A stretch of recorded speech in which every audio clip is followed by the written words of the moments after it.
If you could redefine how we connect online, would you? Imagine a world where decentralized social media replaces Facebook entirely. Sounds intriguing, right? The shift would impact billions of users and redefine our digital interactions. What does a decentralized social platform mean? It implies power lies with users, not companies.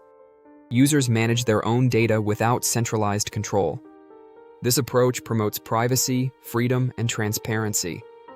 How could this transformation happen step by step? First, there would be a surge in privacy-focused applications. As concerns about personal data grow, users seek alternatives. Then, increased awareness of censorship on platforms triggers demand for decentralized solutions. Next, blockchain technology advances, enabling seamless integration of social media features. Enhanced user experience attracts more users. Ultimately, a viral moment can rapidly increase user adoption. For instance, imagine a platform where you post without fear of censorship. Users control their content and can monetize it without middlemen. This scenario illustrates how decentralized platforms foster creativity. Summarizing, if decentralized social media replaces Facebook, we could witness a shift in control.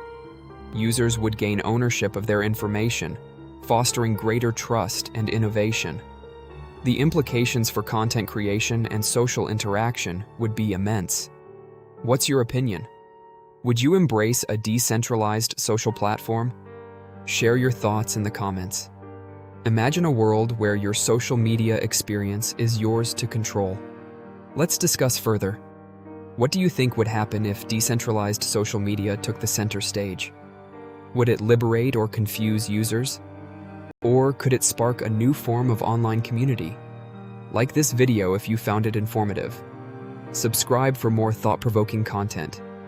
Don't forget to turn on notifications. Share in the comments what if scenario you want me to explore next.